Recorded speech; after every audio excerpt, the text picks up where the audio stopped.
ஒரு விஷயத்துல கடந்து வந்திருக்கிறீங்க. மறுபடியும் அந்த ரிவர்ஸ்ல போறது. எத்தனை பேர் டேப் ரெக்கார்டு சின்ன வயசுல யூஸ் பண்ணியிருக்கீங்க? கை தூக்குங்க பார்ப்போம். நீங்களும் பார்த்தது இல்லையா டேப் ரெக்கார்ட்லாம்? பார்த்துருக்குறது வாய்ப்பு இல்லை. இதெல்லாம் சிறு வண்டுங்க. இதெல்லாம் சிடி பிளேயருக்கு அடுத்த ஜென்ரேஷன். டேப் ரெக்கார்டில் அந்த ரீல் சுற்றி இருக்கும் போது ஒரு பாட்டு போடணும்னு வச்சுங்களேன். போட்ட உடனே அந்த பாட்டு போய்கிட்டே இருக்கும் பொழுது திருப்பி அந்த பாட்டை கேட்கணும் அப்படின்னா ரீவைண்ட் அப்படின்னு ஒரு பட்டன் அமுக்குவாங்க. கேள்விப்பட்டிருக்கீங்களா? பார்த்துருக்கீங்களா? சிஸ்டர், அண்ணா யூஸ் பண்ணி பார்த்துருக்கீங்களா? தம்பி நீப்பா? தினகர் யூஸ் பண்ணியிருக்கிறாரு. அந்த ரீவைண்ட் பட்டன் அமுக்கணும்னா ஒரு சவுண்டு கேட்கும். அப்படின்னாக்கா பின்னாடி சுற்றும், சர்ன்னு சுற்றி டக்குன்னு நிமிச்சுன்னா நீங்கள் எந்த பாட்டை கேட்டுட்டு விட்டீங்களோ மறுபடியும் என்ன பண்ணும், அதே இடத்துக்கு வந்துட்டு நிற்கும். ஒன்று பின்னாடி நிற்கும், இல்லை கொஞ்சம் முன்னாடி நிற்கும். திருப்பி ஆன் பண்ணி பிளேன் போட்ட உடனே அது மறுபடியும் பாட ஆரம்பிக்கும். சில பேர், எங்கள் அப்பா சின்ன வயசில் தில்லானா மோகனம்பா அப்படின்ற ஒரு படம் வந்துச்சு. அப்போலாம் வந்துட்டு வீடியோ கேசட் கிடையாது, ஆடியோ கேசட். நான் சின்ன குழந்தையா இருக்கும்போது அந்த கேசட்டை ஒரு டேப் ரெக்கார்டை வச்சுக்கிட்டு போட்டு கேட்டு கேட்டு கேட்டு கேட்டு அதில் மெயினாக அந்த நாகேஷனுடைய காமெடி வரும்பொழுது எல்லாம் திருப்பி ரீவைண்ட் பண்ணி கேட்பார். கேட்டு கேட்டு என்ன ஆச்சு தெரியுங்களா? அந்த டேப் ரெக்கார்டு, அந்த கேசட்டு அந்த இடத்துல வரும்போது மட்டும் சவுண்டு சரியாக கேட்காம போயிடுச்சு. எங்கள் அம்மா திட்டுவாங்க, ஒரே கேசட்டை இவ்வளோ நாளாக போட்டு கேட்டு அதுலேயும் அந்த காமெடி சீன் வரும்போது மட்டும் அடிக்கடி ரீவைண்ட் பண்ணி கேட்டு அந்த இடம் மட்டும் என்ன ஆயிடுச்சுங்க, தேஞ்சு போச்சு.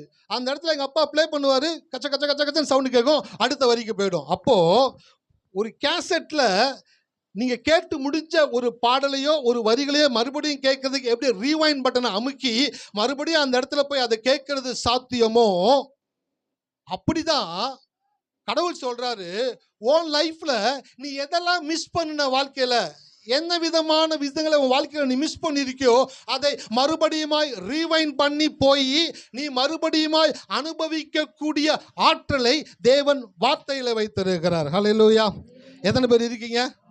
ஒரு கேசட்ல ரீவைண்ட் பண்ணி ஒரு வார்த்தையை மறுபடியும் பாட்டை கேட்கக்கூடிய அறிவு மனிதனுக்கு உண்டென்றால், ஒரு மனிதனுடைய வாழ்க்கையில் அவன் வாழ்க்கையை ரீவைண்ட் பண்ணி அவனை மறுபடியும் வாழ வயதுக்கு கொண்டு வந்து அவன் இழந்ததையும் அனுபவிக்க மறந்ததையும் அனுபவிக்காமல் விட்டதையும் அவன் மறுபடியுமாய் அனுபவிக்கும்படி செய்வதற்காகத்தான் தேவன் வார்த்தையை கொடுத்திருக்கிறார். அல்லேலூயா.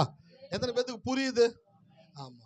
அப்போ இந்த கழுகுக்கு சமானமாய் உன் வயது திரும்ப வாழ வயது போல் ஆகிறது அப்படின்ற வார்த்தையை நீங்கள் நினச்சி பார்க்கும் பொழுதுலாம், இது எப்படி சாத்தியம்னு நினைக்கும் பொழுதெல்லாம் உங்கள் மைண்டில் ஒன்று வந்துடணும். டேப் ரெக்கார்டில் அந்த கேசட்டை போட்டு எப்படி ரீவைண்ட் பண்ணி மறுபடியும் கேட்கறது சாத்தியமோ அதை விட சாத்தியமானது என் தேவனுடைய வார்த்தையை நான் விசுவாசிக்கும் பொழுது எனக்கு மறுபடியும் தேவன் வாழ வயதை கொடுக்கக்கூடியவராக இருக்கிறார். அப்போ எல்லாரும் சொல்லுங்களேன், கழுகுக்கு சமானமாய் என் வயது திரும்ப வாழ வயது போல் ஆகிறது. ஆமென். அல்லேலூயா. எல்லாத்துக்கும் வாழ வயது தேவன் கொடுக்க விரும்புகிறார். ஏன் வாழ வயது உங்களுக்கு வேணும்? எதுக்கு வாழ வயதை கடவுள் கொடுக்கணும்? இன்னைக்கு அதான் எடுத்துட்டு வந்திருக்கிறேன். யாருக்கு கொடுப்பார் வாழ வயதை? ஏன் கொடுக்கணும்? கொடுத்தா அதை வச்சு அவங்க என்ன பண்ணுவாங்க? அந்த மட்டும் உங்களுக்கு நான் காமிச்சிட்டு போக விரும்புகிறேன். கழுகு தன் ஆற்றலை புதுப்பித்து கொண்டே இருக்கும். அது மறுபடியும் வாழ வயதுக்கு தயாராகிறது. கழுகு தன்னை புதுப்பித்து கொண்டே இருக்கிறபடியினாலதான் அது வாழ வயதுக்கு தயாராகிறதா. பாருங்க, கழுகுடைய 3 தன்மையை குறித்து பேசினேன். யாராச்சும் சொல்ல விரும்புறீங்களா? நீங்களே சொல்லிடுறீங்களா? கழுகு அதிக உயரத்தில் பறக்கும். கழுகுக்கு கூர்மையான பார்க்கும் திறன். கழுகு செத்ததை சாப்பிடாம உயிருள்ள இரையை வேட்டையாடி சாப்பிடும். இந்த 3 காரியங்கள் கழுகுனுடைய மிக முக்கியமான குணாதிசயம். இந்த குணாதிசயத்தை கழுகு என்ன பண்ணுனாக்கா புதுப்பித்து கொண்டே இருக்குமா, அப்படின்னாக்கா ரினியூ பண்ணிக்கொண்டே இருக்குமா, அப்டேட் பண்ணிக்கிட்டே இருக்குமா. எவர்கள் ரினியூ பண்ணிக்கிட்டே இருக்காங்களோ, யாரு அப்டேட் ஆகிக்கிட்டே இருக்காங்களோ அவர்களுக்குத்தான் தேவன் வாழ வயதை கொடுக்கக்கூடியவராக இருக்கிறார். ஹல்லேலூயா. சில கழுகுகள்லாம் பார்த்தீங்கன்னாக்க அதனுடைய ஆயுசு நாட்கள் முடிகிறதுக்கு நெருங்கும் பொழுது என்ன பண்ணுனாக்க அந்த ஹோப் இருக்காம போயிடும் அந்த கழுகுக்கு. வாழ்ந்தாச்சு போதும், பார்த்த மூஞ்சியவே பார்த்து சலிச்சு போச்சு. நிறைய பேருக்கு அப்படி தானே. காலையில் இருந்துச்சா இது மூஞ்சியில் முழிக்கணும், வேலைக்கு போனால் அவன் மூஞ்சியை பார்க்கணும், திருப்பி வந்தால் இவன் மூஞ்சியை பார்க்கணும், வாழ்க்கை சலிச்சு போச்சியா. எப்படி ஃப்ரிட்ஜில் வைக்காத சட்னி புளிச்சு போகுதோ அதே போல் வாழ்க்கை சலிச்சு போகுதியா. பார்த்த மூஞ்சியே பார்த்துக்கிட்டு பார்த்தாளுங்களே பார்த்துக்கிட்டு ஒரே கஷ்டமாக இருக்குதியா. அதே போல் சில கழுகுகள் என்ன பண்ணுதுனாக்க, என்னடா இது உயரத்தில் பொறுக்கிறோம், கூர்மையாக பார்க்குறோம், வேட்டையாடி சாப்பிட்றோம், இதுவே நம்ம வாழ்க்கையா அப்படின்னு சலிச்சு போன கழுகுகள் என்ன பண்ணுனாக்க மலை மேலே போய் உட்காந்துருமா. உட்காந்த உடனே அதனுக்குள்ளே இருக்கக்கூடிய ஆற்றல் புதுப்பிக்கப்படாதனால, ரினியூவ் ஆகாதனால, அப்டேட் ஆகாதனால இது மறுபடியும் வாழ வயதுக்கு போகாதான். என்ன பண்ணுனாக்க அப்படியே உட்காந்து காலாவதியாகி, லீலாவதி கிடையாது, என்னதுங்க, ஆமாம் லீலாவதின்றது என்னுடைய அத்தை பேர், நன்றி சொல்கிறேன் பொண்ணு கொடுத்ததுக்காக. ஹல்லேலூயா. எத்தனை பேர் இருக்கீங்க? ஆமாம், என் அத்தை பேர் வந்து லீலாவதி, நான் சொல்கிறது காலாவதி. காலாவதி அப்படின்னாக்கா எக்ஸ்பயர்டு, என்னதுங்க, எக்ஸ்பயர் ஆயிடுச்சு. கழுகு எப்போ தன்னை புதுப்பித்து கொள்ளுவதை நிறுத்துகிறதோ அப்போவே எக்ஸ்பயர் ஆயிடுமா. எக்ஸ்பயர் ஆன உடனே என்ன ஆயிரும்னாக்க அதனுடைய பார்க்கும் திறன், பறக்கும் திறன், வேட்டையாடும் திறன் எல்லாம் குறுகி குறுகி குறுகி என்ன பண்ணிடுனாக்க உட்கார்ந்த இடத்துல உட்காந்து பக்கத்தில் வந்து காக்கா வந்து அதை தட்டினா கூட அப்படியே பொறுமையாக திரும்பி பார்த்துட்டு அப்படியே உட்காந்துருக்குமா. கொஞ்ச நாளில் அது உட்கார்ந்த இடத்துல சாஞ்சு சரிஞ்சு செத்து போகக்கூடியதாக இருக்குதா. அப்போது தன்னை புதுப்பித்து கொள்ளாத கழுகு காலாவதியாகி கல்லறைக்கு செல்லுகிறது. தன்னை புதுப்பித்து கொள்ளுகிற கழுகு சுறுசுறுப்பு அடைந்து மறுபடியும் வாழ வயதுக்கு திரும்புகிறது. ஹல்லேலூயா. எத்தனை பேர் இருக்கீங்க? ஆமாம், பிசாசுனுடைய மிகப்பெரிய ஒரு தந்திரம் என்ன தெரியுங்களா, உங்கள் வாழ்க்கையில் சலிப்பு தன்மையை எப்போ கொண்டு வந்து போடுறானோ அந்த சலிப்பு தன்மை தான் உங்கள் வாழ்க்கையை நீங்கள் சீக்கிரமாய் முடித்து கொள்வதற்கான சாவியை அவன் போடுறான்னு அர்த்தம். சலிப்பு மட்டும் வாழ்க்கையில் வந்துடவே கூடாது. ஹல்லேலூயா. எத்தனை பேர் இருக்கீங்க? சலிச்சு மட்டும் போகக்கூடாது, படிக்கிறதுல சலிச்சு போகக்கூடாது, வேலைக்கு போகிறதுல சலிச்சு போகக்கூடாது, குடும்பத்தை நடத்துறதுல சலிச்சு போகக்கூடாது, ஊழியத்தை செய்கிறதுல சலிச்சு போகக்கூடாது, மக்களை மனுஷர்களை சமாளிக்கிறதுல சலிச்சு போகக்கூடாது. நீங்கள் சலிச்சு போயிட்டீங்க அப்படின்னு வச்சுங்களேன், அந்த சலிப்பு தன்மை எப்போ உங்களுக்குள்ளே வருதோ நல்லா எழுதி வச்சுக்கோங்க, ஆட்டோமேட்டிக்காக உங்களுடைய ஏஜ் சீக்கிரமாக வயசானவங்களாக மாறிடுவீங்க, சீக்கிரமாக நீங்கள் மரணத்துக்கு தயாராகிடுவீங்க, சீக்கிரமாக நீங்கள் காலாவதி ஆகிடுவீங்க, எக்ஸ்பயர் ஆகக்கூடியவங்களாக இருப்பீங்க. ஆகையினால இன்றைக்கு கர்த்தர் சிலரோடு கூட பேசுகிறாரு, நீ ஒரு நாளும் சலிப்புக்குள்ளே போயிடாத. ஹல்லேலூயா. யாரோ சலிச்சு போய் வந்திருக்கீங்கன்னு நினைக்கிறேன். போதும் சார். ஒரு தீர்க்கதரிசி சலிச்சு போனா யாருங்க? போதும் கர்த்தாவே, என் ஜீவனை எடுத்துக்கொள்ளும், என் பிதாக்களை பார்க்கல நல்லவன் அல்ல. சலிக்கிறான், வேணாம் சார், வாழ்ந்தது போதும் சார், இந்த வாழ்க்கை ஒரு வாழ்க்கையா, இது ஒரு வாழ்க்கையை நான் வாழ்ந்துகிட்டு இருக்கிறேன் அப்படின்ட்டு சலிச்சு போகிறான் பாருங்களேன். ஆனால் அவன் எப்போ சலிச்சு போனானோ அவனை கொண்டு தேவன் வைத்திருக்கிற திட்டங்கள் எல்லாத்தையும் ஷார்ட் ஃபால் பண்ணி அவனுடைய ஊழியக்காரன் யாருங்க? எலிசா. அவனுக்கு டிரான்ஸ்ஃபர் பண்ணார். வாழ்க்கையில் ஒன்று தெரிஞ்சுக்க, நீங்கள் சலிச்சிட்டீங்க அப்படின்னாக்க கடவுள் வந்து உட்காந்துட்டான், என்னடா அப்படி சலிச்சு போகிற, நம்மளா சலிச்சு போகாதடா, அப்படி செய்யாதடா அப்படின்னு பேசுகிற தேவன் கிடையாது. சலிச்சு போகும்போது உங்களுக்கு ஆலயத்திலேருந்து தேவன் என்ன பண்ணுவானாக்க அலாமிங் கொடுப்பார். என்ன கொடுப்பாருங்க? அலாமிங் கொடுப்பார். 5 மணிக்கு எந்திரிக்கணும் அப்படின்னாக்க 4:55க்கு உங்களுக்கு அலாரம் என்ன பண்ணுது, ப்ரீபோனா உங்களை வந்து என்ன பண்ணுதுங்க, உங்களுக்கு அறிகுறி கொடுக்குது, மணி 5 போகுது, 4:55 ஆயிடுச்சு, 5 போகுது, நீ எந்திரிக்கு இந்த டைம் ஆயிடுச்சுன்ட்டு ஒரு அலாரம் 5 மணிக்கு அடிக்க வேண்டியது 4:55க்கு அடித்து உங்களை வந்து வேக்கப் பண்ணுறது எப்படியோ அப்படியே உங்கள் லைஃப்பில் சலிப்புன்ற ஒரு விஷயம் வர்றதுக்கு முன்னாடியே தேவன் அதை அறிந்தவராக இருக்கிறபடினாலே ஆலயத்தில் அதற்கு குறித்த அலாமை தேவன் கொடுக்கக்கூடியவராக இருக்கிறார். அந்த அலாம் வந்துருச்சுனாலே வீட்டுக்கு போனோட சொல்லுங்க, ஆண்டவரே நான் சலித்த காரியங்களை இயேசுவின் நாமத்தினாலே என் மனதிலிருந்து நான் எடுத்து போடுகிறேன். ஆண்டவரே நான் சலிக்க மாட்டேன், நான் இதுக்கப்புறம் இன்னும் வேகமாக காரியங்களை செய்யக்கூடிய விதத்தில் எனக்கு கிருபையை கொடுங்க ஆண்டவரே என்று சொல்லி கேட்கும் பொழுது அந்த இடத்துல பிசாசை நீங்க ஜெயிக்கிறீங்க. ஹல்லேலூயா. எத்தனை பேர் இருக்கீங்க? சலிப்பு மட்டும் வாழ்க்கையில் வந்துடவே கூடாது. சலிச்சிட்டீங்க அப்படின்னாக்க பிசாசு உங்களை என்ன பண்ணிடுவான், காலி பண்ணுவான். சலிக்க மட்டும் கூடவே கூடாது. கழுகு சலிச்சிருச்சுன்னு வச்சுக்கோங்களேன், அப்படியே கல்லறி கூட தேவையில்லை, உட்கார்ந்த இடத்துல செத்து போயிடும். இந்த மாலை வேளையில் கர்த்தர் உங்களோடு பேசுகிறாரு. கழுகு தன்னை புதுப்பித்து கொண்டே இருக்கிறபடியினால தான் அது என்ன பண்ணுதுனாக்கா வாழ வயதுக்கு என்ன ஆகுதுங்க, தயாராக கூடியதாக இருக்கிறது. இப்போ நீங்கள் உங்கள் லைஃப்பில் கடவுளுடைய வார்த்தையை படிக்கிறீங்க, வசனத்தை பார்க்குறீங்க, வாக்குத்தத்தங்களை பார்க்குறீங்க. பார்த்த உடனே உங்களுக்குள்ள ஒரு ஆசை வரணும். என்ன ஆசை வரணும்னாக்க, நானும் கடவுளுக்காக இப்படிப்பட்ட ஒரு வாழ்க்கையை வாழணும், இப்படிப்பட்ட ஒரு காரியத்தை செய்யணும், நான் கடவுளுக்கு சாட்சியாய் நிற்கணும், நான் தேவனுடைய நாமம் மகிமைப்படும்படி விளங்கணும் அப்படின்ற எண்ணம் உங்களுக்குள்ள எப்பொழுது வருகிறதோ அதுதான் உங்களை அப்டேட் பண்ணிக்கிட்டே இருக்கும். 2 தினங்களுக்கு முன்பாக காலை வேளை எந்திரிக்கும் பொழுது எனக்குள்ள கடவுளுடைய வார்த்தை எனக்கு காதில் கேட்டுச்சு. என்னன்னாக்க, விசுவாசத்தினாலே நீதிமான் பிழைப்பான். நான் சொன்னேன், இது அடிக்கடி நான் கேட்ட வார்த்தை, நான் பிரசங்கித்த வார்த்தை. இதுல என்ன ஆண்டவரே இருக்குது? விசுவாசத்துல நீதிமான் பிழைப்பான்னு எனக்கு தெரியுமே, வசனம் எங்க இருக்குன்னு தெரியும், நானே பிரசங்கம் பண்ணியிருக்கிறேன், அதை குறித்து என்ன சொல்றீங்க ஆண்டவரே அப்படின்னு கடவுள் உள்ள பேச ஆரம்பிச்சாரு. விசுவாசத்தினாலே நீதிமான் பிழைப்பான் அப்படின்னா என்ன அர்த்தம் அப்படின்னாக்க, உங்களுக்குள்ள விசுவாசம் இருந்தால் மாத்திரமே உங்களால பைபிள் படிக்க முடியும்.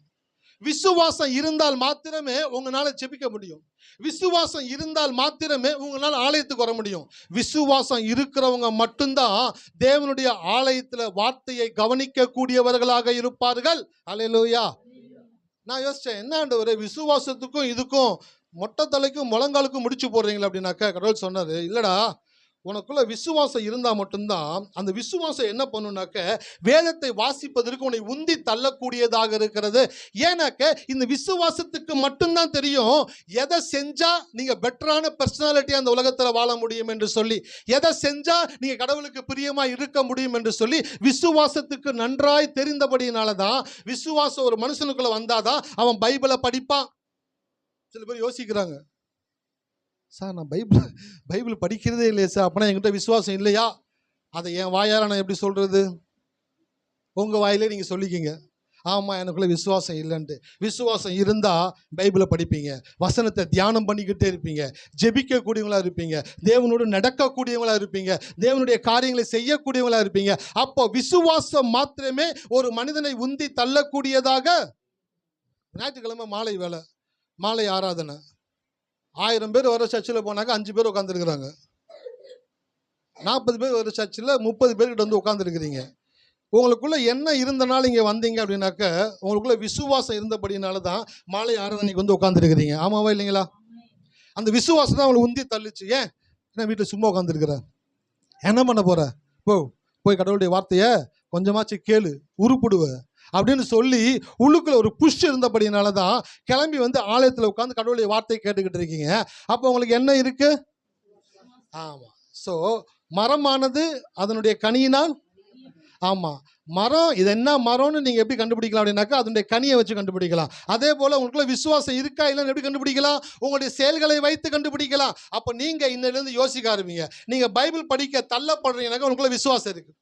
நீங்க ஜெபத்துக்காக ஓடுறீங்கனாக்க விசுவாசம் இருக்கு உங்களுக்குள்ள. கடவுளுடைய வார்த்தையை கேட்கறதுக்கான ஒரு ஆர்வம் உங்களுக்குள்ள இருக்குனாக்க விசுவாசம் இருக்குது. ஒரு மிகப்பெரிய ரகசியத்தை சொல்லி தரட்டுங்களா? எவர்களால கடவுளுடைய வார்த்தையை கேட்க முடியலையோ அவங்களுக்குள்ள இருக்கிற விசுவாசம் குறைஞ்சிக்கிட்டே வருதுன்னு அர்த்தம். அல்லேலூயா. எத்தனை பேர் இருக்கீங்க? ஆமா. வார்த்தையை கேட்க ஆர்வம் உள்ளவர்களுக்குள்ள விசுவாசம் ஊற்று போல வெளிப்படும். யாருக்குள்ள வார்த்தையை கேட்க முடியாதபடியும் கேட்க கூடாதபடியுமான ஒரு சூழ்நிலைகள் இருக்கிறதோ அவர்களுக்குள்ள இருக்கிற விசுவாசம் குறைந்து கொண்டே வருகிறது. இந்த மாலை வேளை கர்த்தர் இடத்துல பேசுகிறாரு. எத்தனை பேருக்கு அது புரியுதோ புரியட்டும், உள்ளுக்குள்ள போய் வேலை செய்யட்டும். வார்த்தையை எத்தனை பேர் உன்னிப்பா கேட்குறீங்களோ நீங்க விசுவாசத்துல வளர்ந்து கொண்டே இருப்பீங்க. ஹல்லேலூயா. எத்தனை பேர் இருக்கீங்க? அப்போ அவுட் டேட்டா இருக்கக்கூடிய கழுகு கல்லறிக்கு போயிடும். அப்டேட் ஆகிற கழுகு என்ன பண்ணும்? வாழ வயதுக்கு கடந்து போங்க. 2 வார்த்தை எல்லாரும் சொல்லுங்களேன், அவுட் டேட், அப்டேட். இது சொல்லிக்கிட்டே போங்க வீட்டுக்கு போகும்போது. Out date, update. Out date அப்படின்னாக்கா காலாவதி, அப்படின்னாக்கா எக்ஸ்பயர் ஆயிடுச்சு, முடிஞ்சு போச்சு. இதுக்கப்புறம் அந்த கழுகுக்கு இன்னொரு 100 வருஷம் கொடுத்தாலும் வேஸ்ட். ஏன்? உட்காந்த இடத்துல சாக தானே போகுது, அதுக்கே கடவுள் கொடுக்க போகிறார். அப்டேட் அப்படின்னாக்க சுறுசுறுப்பாய் தன்னை புதுப்பித்துக் கொள்ளுகிற கழுகுக்கு தான் தேவன் என்ன செய்கிறார் என்றால் வாழ வயதை கொடுக்கிறார். ஹல்லேலூயா. எத்தனை பேருக்கு வாழ வயது வேணும்னு நினைக்கிறீங்க? எனக்கு நான் வாழ வயது நான் கேட்குறேன் ஆண்டவர்கிட்ட. நான் ஜெபிக்கும் பொழுதெல்லாம் அவர்கிட்ட பேசிட்டு இருக்கும் போதெல்லாம் நான் கேட்பேன், ஆண்டவரே நான் ரட்சிக்கப்பட்டு கிட்டத்தட்ட 25 வருஷம் ஆயிடுச்சு. இந்த 25 வருஷத்தில் நான் ட்ராவல் பண்ணி வந்த பார்த்தீங்கன்னாக்க ரொம்ப பெருசாக சொல்கிற மாதிரி இல்லை. ஆனால் நான் மறுபடியும் இன்னும் 25 இயர்ஸ் பேக்கில் போய் இப்போ இருக்கக்கூடிய மனநிலை, இப்பொழுது இருக்கக்கூடிய விசுவாசத்தோடு கூட என் 25 வருஷத்துக்கு நான் முன்னாடி போய் இருந்து அதை செய்யும் பொழுது எப்படி இருக்கும் அப்படின்னு ஒரு இமேஜினேஷன், ஒரு கற்பனை செய்து பார்க்கும் பொழுது எனக்குள்ள பெரிய மகிழ்ச்சியாக இருக்குது. அல்லேலூயா. நான் தவற விட்ட காரியங்கள், நான் பறிகொடுத்த காரியங்கள், அதான் 2 நாளைக்கு முன்பு பைபிள் வாசிக்கிட்டே இருக்கும் பொழுது தியானிச்சுக்கிட்டே இருந்தேன் கடவுளுடைய வார்த்தையை. அப்போ சொன்னார் கடவுள், மனிதன் கடந்த பின் தான் கடந்ததை குறித்த உணர்வு அடைகிறான். ஆனால் வேதம் ஒரு மனிதன் கடப்பதற்கு முன்பே கடக்க போவதை குறித்த உணர்வை கொடுக்கக்கூடியதாக இருக்கிறது. ஹல்லேலூயா. எத்தனை பேருக்கு புரியுது? சில பேர் லைஃப்பில் ஒரு பீரியட் வந்த உடனே தான் யோசிப்பாங்க, செஞ்சுருக்கக்கூடாது, அங்கே தான் தப்பு பண்ணிட்டேன், அந்த இடத்துல சரி பண்ணியிருந்தேனாக்கா நல்லாயிருக்கும், சே இந்த இடத்துல ஒரு மிஸ்டேக் பண்ணிட்டேன், இந்த படிப்பு படிச்சிருக்கணும், இந்த தப்பு பண்ணிட்டேன், இந்த வேலையை சூஸ் பண்ணிட்டேன், இந்த லைஃப் பார்ட்னரை சூஸ் பண்ணிட்டேன், இந்த இடத்துல தப்பு பண்ணிட்டேன், இதை சரி பண்ணியிருந்தேன் அப்படின்னாக்க என் வாழ்க்கை நல்லா இருந்திருக்கும் அப்படின்ட்டு ஒரு விஷயத்தை கடந்து வந்த பிற்பாடு தான் மனிதன் என்ன பண்ணுறான் அப்படின்னாக்க அதை குறித்ததான உணர்வு அடையக்கூடியவனாக இருக்கிறான். ஆனால் பைபிளை வாசிக்க ஆரம்பிச்சிட்டீங்கன்னு வச்சுக்கோங்களேன், நீங்கள் கடக்க போகிற ஒவ்வொரு அடியையும் தேவன் உறுதிப்படுத்தக்கூடியவராக இருக்கிறார். ஹல்லேலூயா. நீதிமானுடைய நடைகள் ஒன்றும் அப்படின்னா என்ன அர்த்தம்? காலை சவுட்டி சவுட்டி நடக்கிறதா? நீதிமானுடைய பாதைகள் ஒன்றும் பிசகுவதில் அப்படின்னா என்னங்க அர்த்தம்னாக்க, நீதிமன்றவன் கடவுளை சார்ந்து இருக்கிறான், கடவுளுடைய வார்த்தையை தொடர்ந்து படிக்கிறான், படிக்கிறபடினாலே அவன் எடுத்து வைக்கிற ஒவ்வொரு ஸ்டெப்பும் உறுதியாக இருக்குது. எதை படிக்கணும், எப்படி படிக்கணும், என்ன செய்யணும், எதை சூஸ் பண்ணணும், எந்த லைஃப் பார்ட்னரை சூஸ் பண்ணணும், எந்த வேலையை சூஸ் பண்ணணும், எந்த வீட்டை சூஸ் பண்ணணும், எந்த காரியத்தை சூஸ் பண்ணணுன்ட்டு சூஸ் பண்ணுறதுல பெஸ்ட் ஒரு பர்சனாலிட்டியாக மாறக்கூடியவனாக இருக்கிறான். அதுக்கு தான் தேவன் வேதத்தை கொடுத்திருக்கிறார். ஹல்லேலூயா. எத்தனை பேர் இருக்கீங்க? ஆமா, மறுபிறப்பு அடைந்த கிறிஸ்தவர்களை காட்டிலும் கிறிஸ்தவனாய் பிறக்கிறவன் அதிக பாக்கியம் உள்ளவன் என்று வேதம் சொல்லுகிறது. நான்லாம் பாதி வயசுல கிறிஸ்தவனா மாறினேன். 18-19 வயசுல நான் ஆண்டவரை ஏற்றுக்கொண்டேன். ஆனா சில பிள்ளைங்க, என்னுடைய பிள்ளைங்க பிறக்கும் பொழுதே கிறிஸ்தவர் என்ன பண்றாங்க, பிறகுறாங்க. அந்த பிள்ளைங்க எப்படிப்பட்டவங்களா இருப்பாங்க யோசிச்சு பாருங்க. அவங்க எப்படிப்பட்ட கடவுளை ஆராதிப்பாங்க, கடவுளுடைய வார்த்தையை கேட்பாங்க, விசுவாசிப்பாங்க, எப்படி ஒரு பிளசண்டா இருப்பாங்க, எப்படி கடவுளை பிரியப்படுத்துவாங்க. அதெல்லாம் பார்க்கும் பொழுது ரொம்ப மகிழ்ச்சியா இருக்குது. நம்மளாம் பாதி தூரத்தில் வந்து கடவுளை தெரிஞ்சுக்கிட்டோம். இவங்கெல்லாம் பிறக்கும் பொழுதே கடவுளுடைய பிரசன்னத்தோடு கூட பிறக்கக்கூடியவர்களாக இருக்கிறபடினாலே அவர்கள் அதிக பாக்கியவான்களாக இருக்கிறார்கள். ஹல்லேலூயா. நான் சொல்றேன், நம்ம சபையில் இருக்கிற பிள்ளைங்க எல்லாம் பாக்கியவான்கள். அவருடைய ஃபியூச்சரை ஒரு தேவன் ரொம்ப பிரைட்டாக டிசைன் பண்ணக்கூடியவராக இருக்கிறாரு. எல்லாம் பெரிய பெரிய ஆட்களை வருவாங்க. ஹல்லேலூயா. எப்படி சொல்கிறீங்க சார்னு கேளுங்களேன். உபாகம் 26:19 புகழ்ச்சியிலும் கீர்த்தியிலும் மகிமையிலும் உன்னை நான் இதை விசுவாசிக்கிறேன். இந்த பிள்ளைங்க இப்பொழுதே சொல்ல ஆரம்பிச்சிட்டாங்க. நான் 42, 43 வயசில் சொல்ல ஆரம்பிச்சிருக்கிறேன். அவங்க 10, 12, 13, 15 வயசில் சொல்ல ஆரம்பிச்சிட்டாங்க. அப்போ 25 வருஷம் அவங்களோட லைஃப் எப்படி மாறும்னு யோசிச்சு பாருங்க. ஹல்லேலூயா. சார், உங்கள் பிள்ளைங்க நல்லா இருப்பாங்க. உங்கள் பிள்ளைங்க தேசத்தில் மிக சிறந்தவர்களாய் வருவார்கள். உயர்ந்த இடத்துல வந்து உட்காருவாங்க. நீங்கள் ஒன்றும் பிரயாசப்பட வேண்டிய அவசியம் கிடையாது. நீங்கள் கவலைப்பட வேண்டிய அவசியம் கிடையாது. கடவுளுக்கு நன்றி மட்டும் சொல்லுங்கள். ஆண்டவரே, என் பிள்ளைகளை உயர்ந்த ஸ்தானத்திலே நீர் உட்கார வைக்கிற தேவனாக இருக்கிறதற்காக உமக்கு நன்றி ஆண்டவரே என்று நீங்கள் சொல்லும் பொழுது உங்கள் பிள்ளைகளை உயர்ந்த ஸ்தானத்திலே உட்கார வைப்பது உங்கள் தேவனுடைய பொறுப்பு. இன்னொன்று சொல்கிறேன், இங்க இருக்கிற பிள்ளைங்கள சில பேர் சைரன் வச்ச கார்ல வரக்கூடிய அளவுக்கு தேவன் உயர்த்தக்கூடியவராக இருக்கிறார். ஹல்லேலூயா. எத்தனை பேர் விசுவாசிக்கிறீங்க? சைரன் வச்ச காரணம் தெரியுங்களா?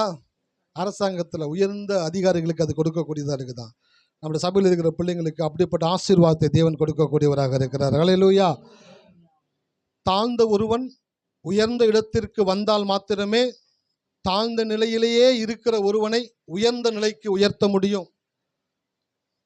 டாப்ல இருக்கிறவன் டாப்புக்கு போனான் அப்படின்னாக்க அவன் ஈக்குவலாக இருக்கிற ஆளுங்களை தான் தூக்கி விடுவான். கீழே இருந்து ஒருத்தன் மேலே போகிறான் பார்த்தீங்களா, அவனுக்கு தான் என்ன வழின்னு தெரியும்.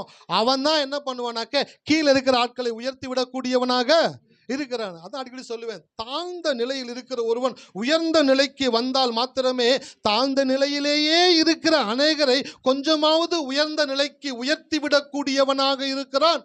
அதனால தான் சொல்றேன், நம்ம பிள்ளைங்க எல்லாம் பெரிய இடத்துக்கு வரணும், பெரிய சாதனையாளர்களாக மாறணும், பெரிய பெரிய இடத்துல போய் உட்காரணும், பெரிய பெரிய அதிகாரிகளாய் மாற வேண்டும் என்று தேவன் விரும்புகிறார். மொர்தெகாய் என்ன பண்ணாருங்க எஸ்தருக்கு? மொர்தெகாய் எஸ்தருக்கு சித்தப்பாவா? சித்தப்பா தான். என்ன பண்ணார் அவரு? ராஜாவுக்கு ராணி எஸ்தர் ராஜாத்தியா அவளை மாற்றி கொண்டு போய் அந்த இடத்துல உட்கார வச்சான். அந்த இடத்துல உட்கார வச்சனால உலகத்தில் இருக்கிற எல்லா யூதர்களுக்குமான ரட்சிப்பை, உயிர் மீட்சியை கொண்டு வரக்கூடிய ஆற்றலை தேவன் எஸ்தர் மூலமாக செயல்படுத்தினார். ஹல்லேலூயா. அப்போ நான் சொல்கிறேன், நம்ம பிள்ளைங்க எல்லாம் உயர்ந்த ஸ்தானத்தில் உயர்ந்த அதிகாரிகளாக உயர்ந்த இடத்துல வந்து உட்காரும் பொழுது கட்டாயமாய் தேவனுடைய நாமம் மகிமைப்படும். எபினேசர் எட்டி பார்க்குறாரு, உனக்கும் இந்த வார்த்தை பலிக்கும் தம்பி, நீயும் உயர்ந்த ஸ்தானத்துக்கு வருவ. உங்களுடைய ஜென்ரேஷனில் உங்கள் தாத்தா, உங்கள் கொள்ளு தாத்தா, அவங்க பாட்டிலாம் பார்த்தா 100 வயசை டச் பண்ணாங்க. ஆமாம் தம்பி, எபினேசர் 100 தானே பாட்டி, செஞ்சுரி போட்டாங்க. டெண்டுல்கரே 99 அப்பப்போ அவுட் ஆயிடுறாரு, ஆனால் இந்த பாட்டி மட்டும் செஞ்சுரி போட்டாங்க. நான் சொல்கிறேன், உங்கள் வம்சத்தில் நீங்கள் அடையக்கூடிய உயரத்தை வேறு எவரும் அடைய முடியாத இடத்திற்கு தேவன் உயர்த்தக்கூடியவராக இருக்கிறார். ஹல்லேலூயா.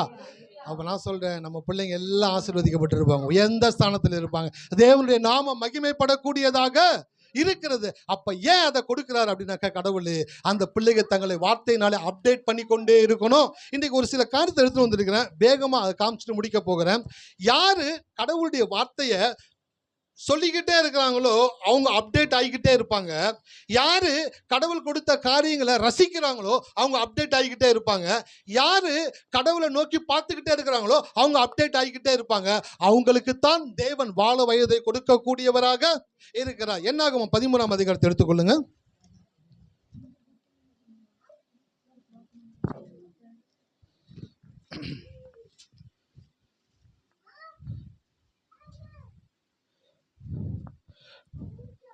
ஒன்று 2 3 வசனங்களை வாசிப்போம். கர்த்தர் மோசேயை நோக்கி, நான் இஸ்ரவேல் புத்திரருக்கு கொடுக்கும் கானான் தேசத்தை சுற்றி பார்ப்பதற்கு நீ மனிதரை அனுப்பு.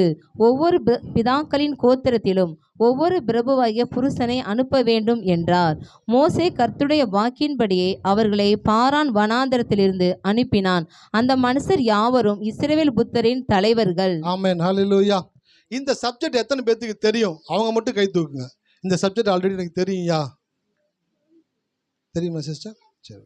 இது என்ன அப்படின்னாக்க, இஸ்ரேல் மக்கள் எகிப்திலேருந்து விடுதலையாகி கானான் தேசத்தை நோக்கி பயணப்பட்டுக்கிட்டு இருக்காங்க. பயணப்பட்டு கொண்டு இருக்கும்போது ஒரு இடத்துல வந்து நிற்கிறாங்க. கடவுள் சொல்கிறார் மோசே கிட்ட, மோசே நீ என்ன பண்ணுற அப்படின்னாக்க, மக்கள் அனுப்பு, எல்லா கோத்திரத்துலையும் ஒவ்வொரு பேரை எடுத்து செலக்ட் பண்ணி அவங்கள வந்து அந்த தேசத்தை வேவு பார்க்கும்படி ஸ்பையாக அனுப்பு, சுற்றி பார்த்துட்டு வந்து ஒரு ரிப்போர்ட் கொடுக்கட்டும். அந்த ரிப்போர்ட் என்ன பண்ணுனாக்க 42 லட்சம் ஜனங்களுக்குள்ள ஒரு விசுவாசத்தை கொடுக்கக்கூடியதாக இருக்குது. அதனால அனுப்பு அப்படின்னு சொல்லி மோசே கிட்ட சொல்கிறாரு. மோசே என்ன பண்ணுறாருனாக்கா அந்த ஆட்களை அனுப்புகிறாரு. அனுப்பும் பொழுது அங்கே நடக்கிற விஷயம் என்ன அப்படின்னாக்க, why 12 why not 2 கேட்குறாங்க.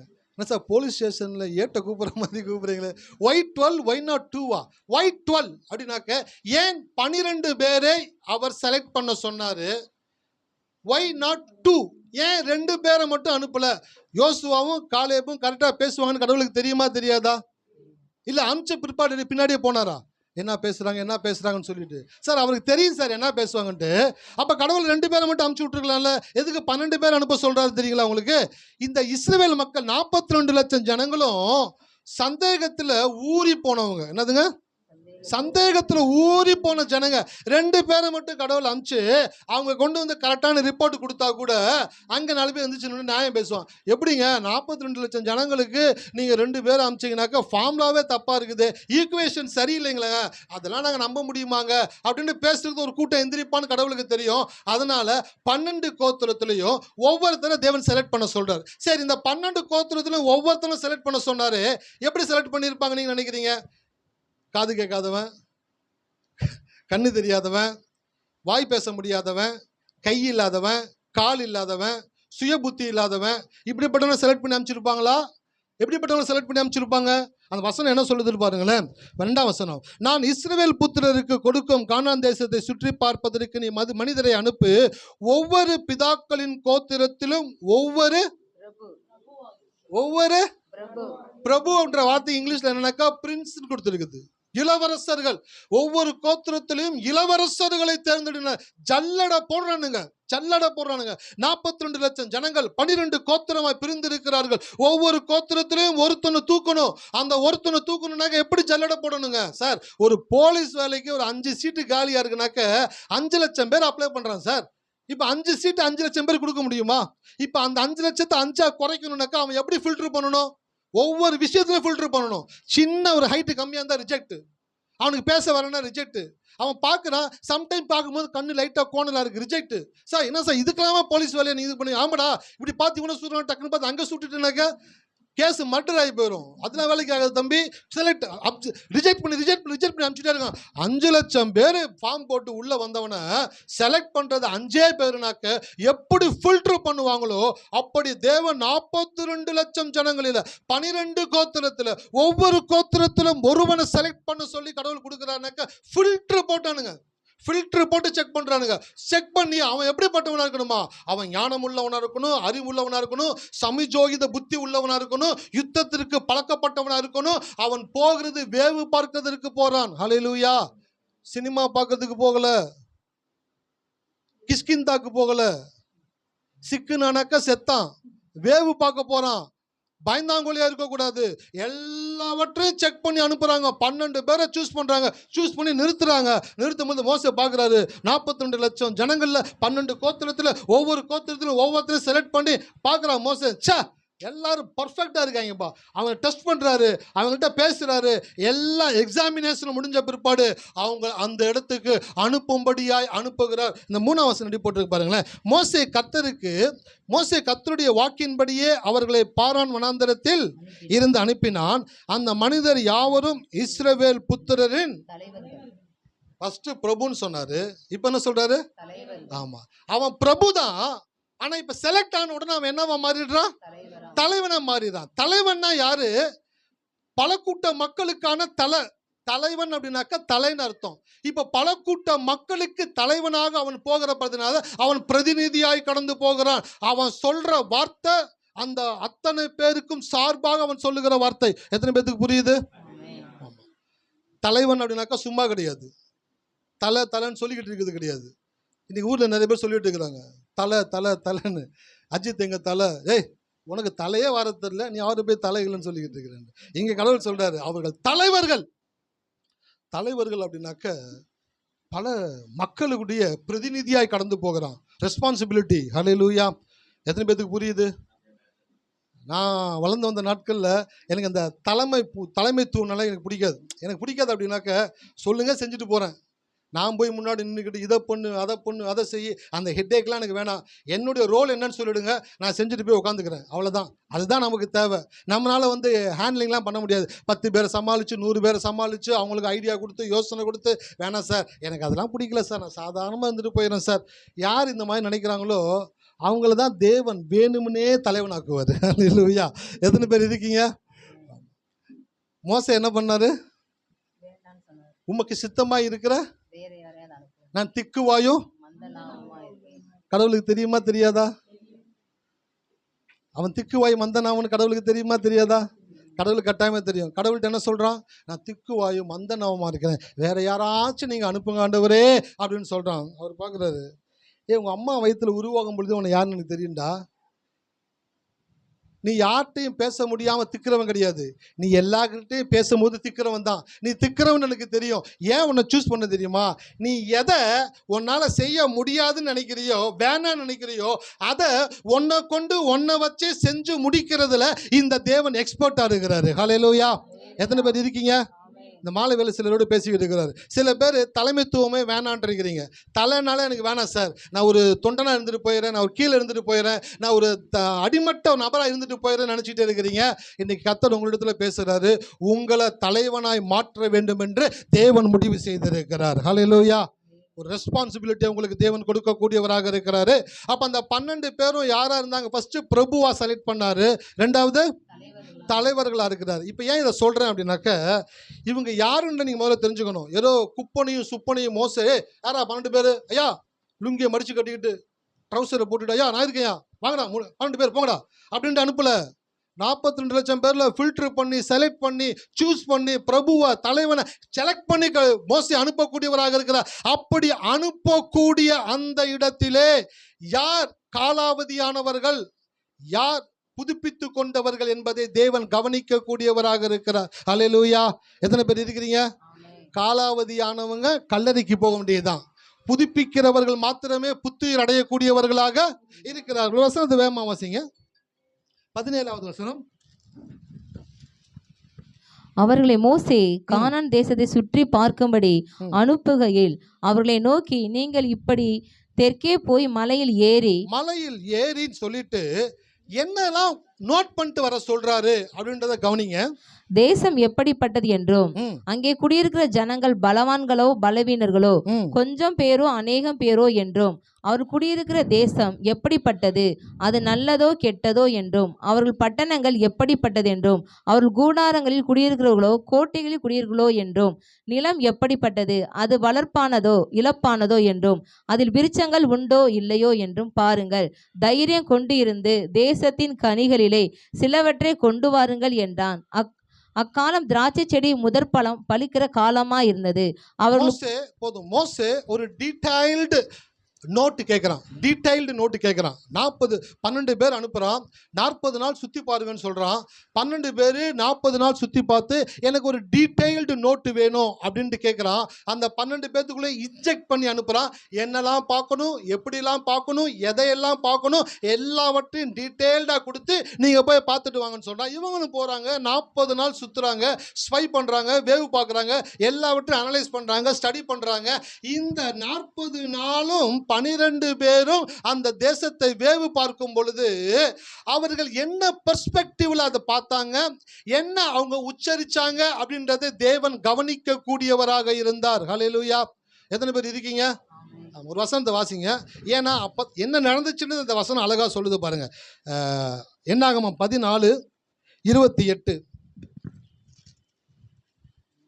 நீ அவர்களோட சொல்ல வேண்டியது என்னவென்றால், நீங்கள் என் செவிகள் கேட்க சொன்ன பிரகாரம் உங்களுக்கு செய்வேன் என்பதை என் ஜீவனை கொண்டு சொல்லுகிறேன் என்று கர்த்தர் உரைக்கிறார். நீ அவர்களோட சொல்ல வேண்டியது என்னவென்றால், நீங்கள் என் செவிகள் கேட்க சொன்ன பிரகாரம். என்ன சொன்னாங்கன்றத கடவுள் என்ன பண்ணாருங்க? கேட்டாரு. அவங்க எப்படியெல்லாம் அதை பார்த்தாங்க, அவங்களோட பெர்ஸ்பெக்டிவை தேவன் கவனிக்க கூடியவராக இருந்தார். தேசம் எப்படிப்பட்டது, நிலம் எப்படிப்பட்டது, வீடு எப்படிப்பட்டது, சுவர் எப்படிப்பட்டது, நபர்கள் எப்படிப்பட்டவர்கள், எல்லாவற்றையும் டீட்டெயிலாக பார்த்துட்டு வாங்கன்னு சொல்லி மோசே அனுப்புகிறார். 12 பேரையும் 40 நாள் சுற்றுறாங்க, எல்லாவற்றையும் பார்க்குறாங்க.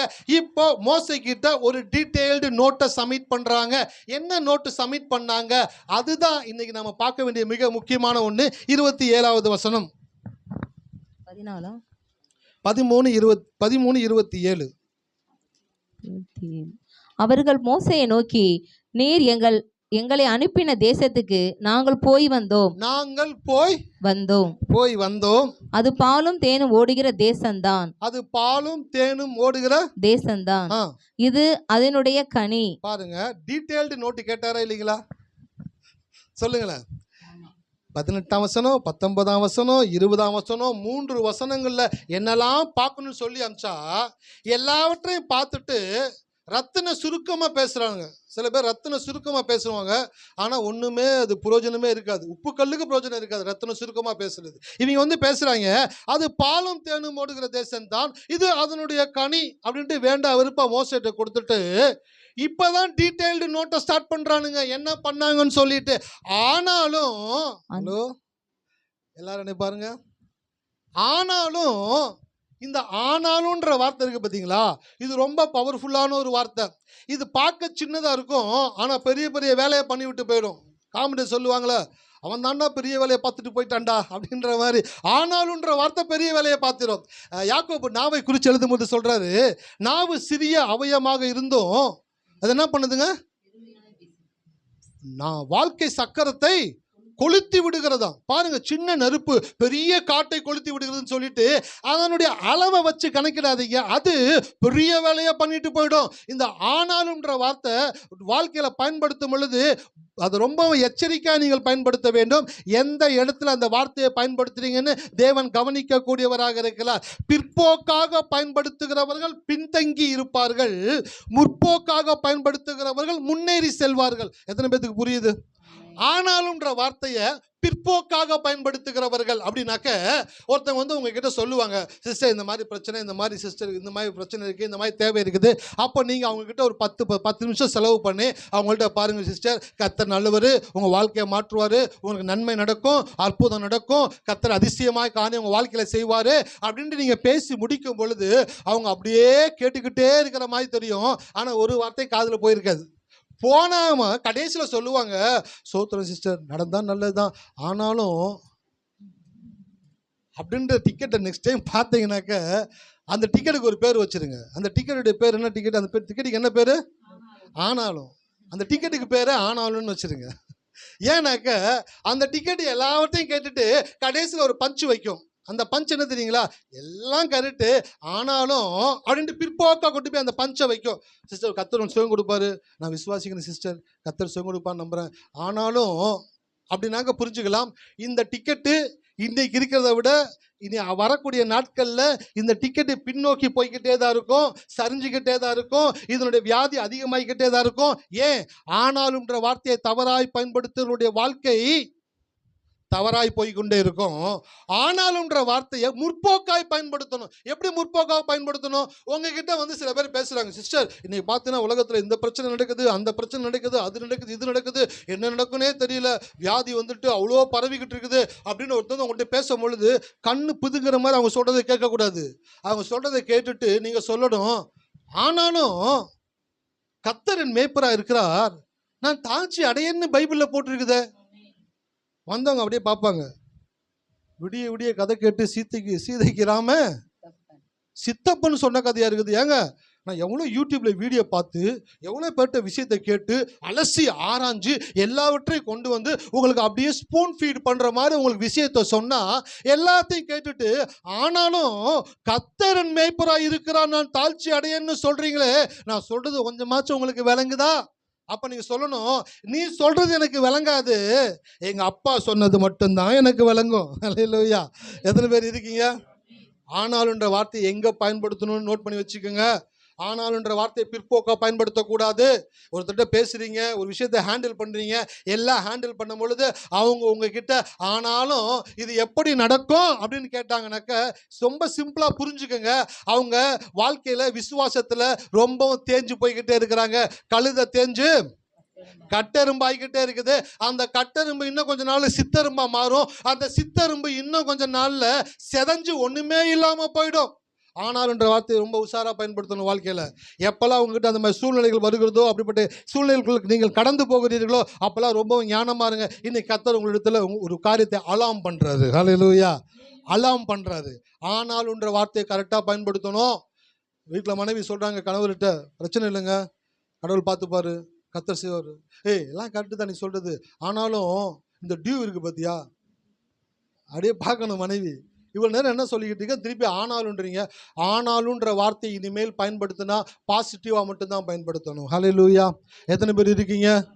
நான் சொல்றேன், உங்க வாழ்க்கையில ஆனாலுன்ற வார்த்தையை பயன்படுத்தும் பொழுதெல்லாம் உங்களுக்குள்ள ஒரு பளிச்சுன்னு ஒரு லைட் அடிக்கணும். இந்த செய்தி உங்களுக்கு ஞாபகம் வரணும். ஆமா, டேனியல் பிரதர் பிரசங்கம் பண்ணார், நம்ம கேட்டோம்ல, ஆனாலுன்ற வார்த்தையை பிற்போக்கா பயன்படுத்தக்கூடாது, ஆனாலுன்ற வார்த்தையை முற்போக்கா பயன்படுத்தணும். சூழ்நிலைகள் எதுவாக இருந்தாலும் ஆனாலும் கர்த்தர் நம் பட்சத்தில் இருக்கிறார். ஹல்லேலூயா.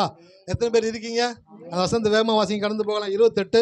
ஆனாலும் அந்த தேசத்திலே குடியிருக்கிற ஜனங்கள் பலவான்கள், பட்டணங்கள் அரணிப்பானவைகளும் மிகவும் பெரியலுமாய் இருக்கிறது, அங்கே ஏனேக்கின் குமாரை கண்டோம். போதும்.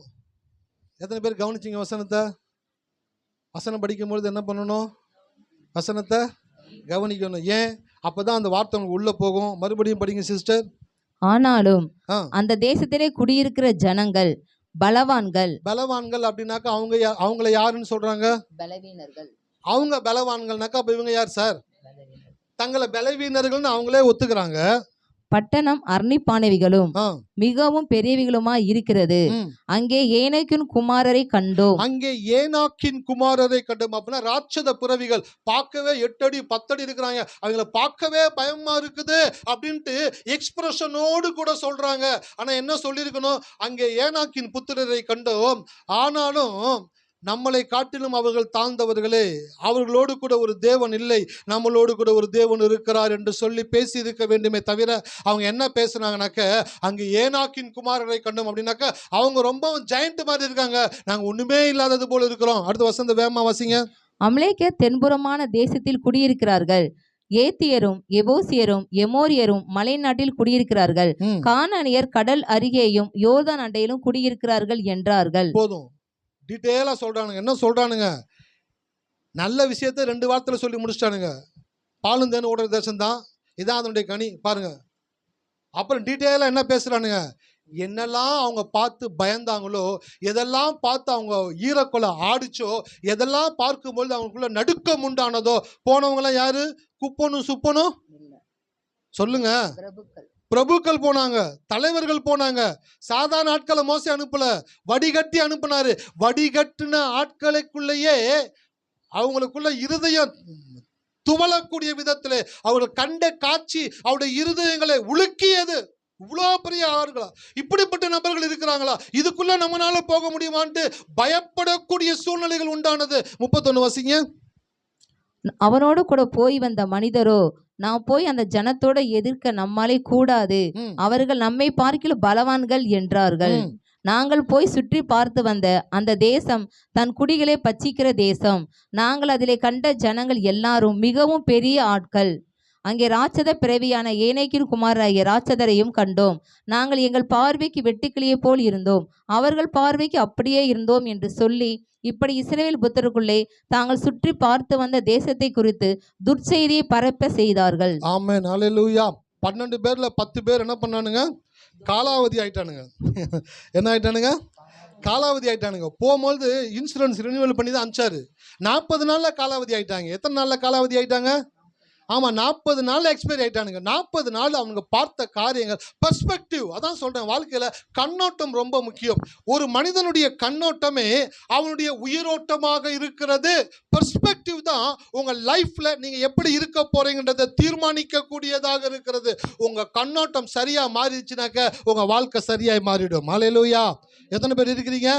பெர்ஸ்பெக்டிவ், கண்ணோட்டம் மாற வேண்டும். 10 பேருடைய கண்ணோட்டம் எப்படி இருந்துச்சு? பார்க்கிறத எல்லாமே பயந்து பார்த்தாங்க, நடுக்கத்தோடு பார்த்தாங்க, அச்சத்தோடு பார்த்தாங்க. நம்ம வெட்டிக்கிளிகளை போல இருக்கிறோமே, போய் பக்கத்தில் நின்று பார்த்துருப்பான்னு நினைக்கிறேன். என் பையன் அடிக்கடி வந்து, என் பொண்ணு ஹைட்டாக இருப்பான், பையன் குள்ளமாக இருப்பான். அப்பப்போ போய் பக்கத்தில் நின்று பார்ப்பான். ஒய்ஃப் பக்கத்தில் போய் நின்று பார்ப்பான், என் பக்கத்தில் நின்று பார்ப்பான், பொண்ணு பக்கத்தில் நின்று பார்ப்பான். இப்போ வளர்ந்துட்டான், இப்போ வந்து பக்கத்தில் நின்று பார்க்குறது கிடையாது. இந்த ஸ்பையாக போனாங்கல்ல, ஸ்பையாக போனவனுங்க வச்சு பார்க்குறானுங்க. இந்த ராட்சதை போகிறான், அந்த மரத்துக்கிட்ட பாரு, ஏய் களை தலையில் தட்டுதுப்பா. ஆமாம், அவன் போன உடனே இவனுங்க ஓடி போய் நிற்கிறானுங்க. களை அங்கே இருக்குது, இவங்க தலை இங்கே இருக்குது. தொட்டு பார்க்குறானுங்க. டேய் என்னடா அவன் ஒரே சுற்றி நம்மளை விட்டடிச்சிடும் போலயே, இப்படி ராட்சதன் மேலே இருக்கிறாங்களே. கட்டாயமாக நம்ம அளவு பார்க்கும் பொழுது இப்படி இருக்கிறோமே, அவன் பக்கத்தில் போய் நின்னாக்க நம்ம அவனை இப்படி தான் பார்க்கணும். ஒரே நசுக்கா காலை வச்சு ஒரு நசுக்குனாக்க பூமிக்கு அடியில் போயிடுவோம் அப்படின்ற பயம் அவங்களுக்குள்ள வர ஆரம்பிக்குது. 10 பேருடைய கண்ணோட்டம் கழுகு காலாவதியான கல்லறைக்கு போகிறது எப்படியோ அப்படியே இந்த 40 நாளும் 10 பேரும் சுற்றி பார்த்ததுல இவங்களுடைய மைண்டு எல்லாமே காலாவதி ஆயிருச்சு. கடவுள் தன்னோடு இருக்கிறத மறந்துட்டாங்க. கடவுள்னால கொடுக்க முடியும்னு தெரியல. இரும்பு கோட்டையாகி எகிப்திலிருந்து விடுதலையாக்கி கொண்டு வந்த தேவன், வனாந்தரத்தில் நம்மளுக்கு ஆகாரத்தை கொடுத்தவர், மேக ஸ்தம்பத்தினாலும் அக்னி ஸ்தம்பத்தினாலும் நம்மளை பாதுகாத்தவர், பல ராஜாக்களை ஜெயிக்க செய்தவர், இப்பொழுது இவர்களையும் ஜெயிக்க செய்வார் என்ற வார்த்தை 10 பேருடைய வாயிலிருந்து வரவே இல்லை. மாறா என்ன வருதுனாக்க, நம்மனால உள்ள போக முடியாது, நம்ம செத்து போயிடுவோம், நம்மளை அழிச்சிருவாங்க, நம்மளை கடவுள் தப்பான இடத்துக்கு கொண்டு வந்து விட்டுட்டாருன்னு சொல்லி அழுகக்கூடியவர்களாக இருந்தார்கள் 10 பேர்களும். அந்த 10 பேரை கடவுள் கரெக்டாக பாயிண்ட் அவுட் பண்ணி தூக்குறாரு. ஹல்லேலூயா. எத்தனை பேர் இருக்கீங்க? நம்ம ஊரில் இந்த 144 தடை உத்தரவுலாம் போட்டாங்கன்னு வச்சுங்களேன், வெளியே வரக்கூடாதுன்னுவாங்க. அப்போ வந்து இந்த கலட்டா பண்ணுறவன், கண்ணாடி உடைக்கிறவன், ஆட்டோ நொறுக்கிறவன், பஸ்ஸை உடைக்கிறவன், அப்போல்லாம் போலீஸ் வண்டி நிற்கும். அந்த வண்டி என்ன பண்ணுவாங்க, ஒரு சாயத்தை அந்த வண்டியில் வச்சுருப்பாங்க. வந்த உடனே என்ன பண்ணுவாங்க, சர்ன்னு அவங்க மேலே அடிச்சுட்டு போயிட்டே இருப்பாங்க.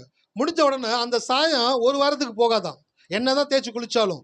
அவன் எப்படி வெளியில் வருவான்ல, தொக்கா தூக்கிடுவாங்க. தூக்கி கொண்டு போய் உள்ளே வச்சு என்ன பண்ணுவாங்க, வெளுத்து நெக்ஸ்ட் டைம் அந்த தடை உத்தரவு போட்டால் வெளியே வரக்கூடாது, அந்த மாதிரி பண்ணிடுவாங்க. அப்படியே இந்த 10 பேரை கடவுள் அப்படியே பிரிக்கிறார். பிரிச்சுட்டு, நான் கொடுத்த தேசம் நான் கொண்டு வந்தேன், என்னால் அதை கொடுக்க முடியாதுன்னு சொல்கிற அளவுக்கு உங்களுடைய மனநிலை மாற்றப்பட்டு இருக்கிறது என்றால் நீங்கள் காலாவதியாகி கொண்டிருக்கிறீர்கள். அல்லேலூயா.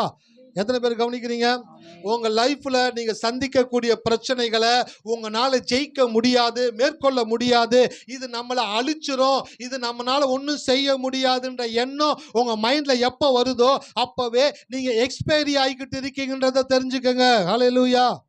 ரொம்ப முக்கியமான விஷயத்தை பேசிக்கிட்டு இருக்கிறேன், ரொம்ப சீரியஸான விஷயத்தை பேசிக்கிட்டு இருக்கிறேன். நீங்கள் எந்த சபையில் போனாலும் இந்த செய்தி உங்களால் கேட்க முடியாதுன்னு நான் அடித்து பேசிக்கிட்டு இருக்கிறேன்.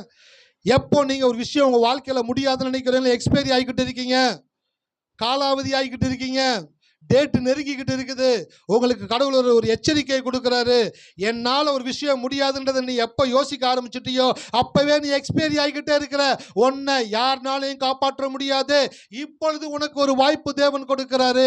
இப்பொழுது நீ சொல்ல முடியும், என் தேவனுடைய கிருபையினாலே அவர் என் பரிகாரியாக இருக்கிறார், அவர் என் தேவைகளை சந்திக்கக்கூடியவராக இருக்கிறார், அவர் என் தலையை உயர்த்தக்கூடியவராக இருக்கிறார் என்று சொல்லி நீ உன் வாயை திறந்து சொல்லும் பொழுது உன்னை புதுப்பித்துக் கொள்ளக்கூடியவனாக இருக்கிறாய். அல்லேலூயா.